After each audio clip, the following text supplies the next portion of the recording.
Within identity federations, personal information about users are being handed over from identity providers to service providers. But what about the users? How do they engage in this transaction? Now, the user's informed consent is what we're going to have a look at now. And what a consent is actually an approval, but let's get back to that. Now we have implemented systems so we can engage the user in all of this. So we want to take user information from one security domain to another, from the institution to the service provider here. That's the main thing. We want to move personal information across administrative domains. Now, there are principles. There is law in place, and there are principles for how to do this data exchange. First of all, it has to be transparent. It has to be visible. The user has to be aware that something about him is going on here. Then there has to be a legitimate purpose. Of course, you cannot just hand over any information without actually having something to do with it. There has to be a purpose, and it has to be well described. And then there has to be proportionality. Now, this is a tricky principle, but it's very important. There has to be some kind of balance between the amount of information you hand over and the purpose that it's going to be used for. So you cannot just issue a social security number to get access to, let's say, a website. This is regulated within EU. There's an EU directive which came out in '95, so it's actually more than 15 years old, and it's being rewritten at the moment, but it's a very complicated process, so it will take some years before it's done. But be aware that there are EU regulations that have to be implemented at the national level and in the legislation. Let's have a look at some of these principles in reality. So it's called the user's informed consent, and the consent itself, you know, the thing that the users are being confronted with must be voluntary. So there should be no arm twisting, no threats or anything like it. Here you have a man signing a paper, and it's clearly voluntary. There's only 3 large, serious men around him making sure that he signs the paper. It has to be specific. So the purpose of this transaction has to be clear. It should not be too widened out that we can use it for this and that, and we might transfer the information to others and all that. There has to be one purpose, and then it has to be informed, it has to be understandable.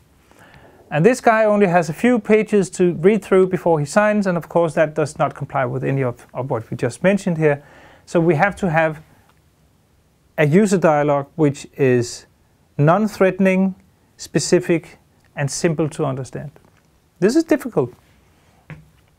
The man now says, "Qui tacit consentia videtur," which says something like, "He who remains silent accepts." And that's of course also not the case, because you're not allowed to just do anything without acceptance. So let's have a look at some examples here. Voluntary. If you do not consent, we will take your money. That is of course wrong. That is not voluntary.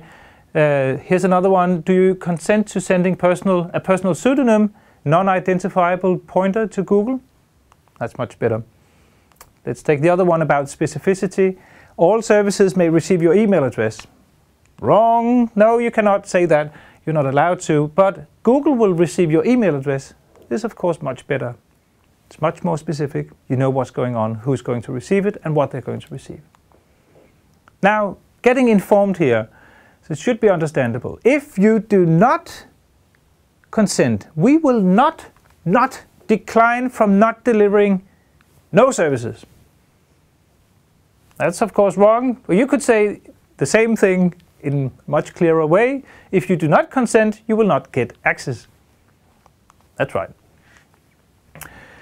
Now, where the consent dialogue happens is very important, because of course it has to happen before the information about you is handed over to the service provider, the receiver.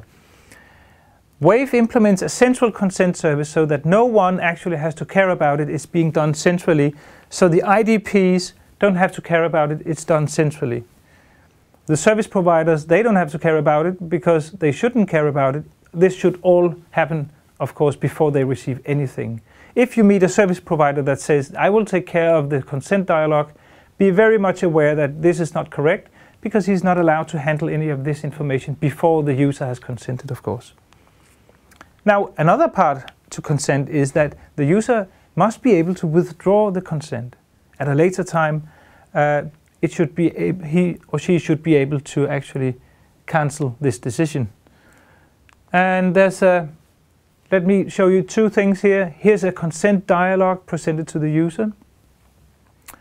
Going to warbone.com, which is a web-based dictionary, you will actually be able to, you will be confronted with the text. You are about to log into the service warbone.com, the purpose of blah, blah, blah, blah, blah, and then the information which is about to be sent over to the service is presented, and you can either click yes, I accept, no, I do not accept, and remember, you may tick a box and say remember my consent for future use, so you will not be confronted with this dialogue each and every time. We try to keep the purpose description so short that it could fit a tweet or an SMS, something like that, very short, and we try to keep the text as simple as possible. And this is of course negotiated with the service providers because it's their services we're talking about. And again, no one else has to think about it after that. This is a view of the consent administration. This is a personal view for each individual user where you can go and actually have a look at all connected services, all consents, and when you click one of them, it expands. You can read the purpose of the service and see the actual values that have been sent there. You may tick or untick whether you have consented or not, so this way you're able to withdraw prior consents that you handed out.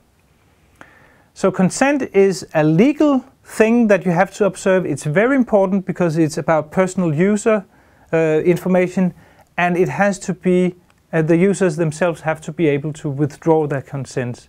But when you enable this, you can actually manage pretty much any personal information in the world, handing it over to anyone in the world.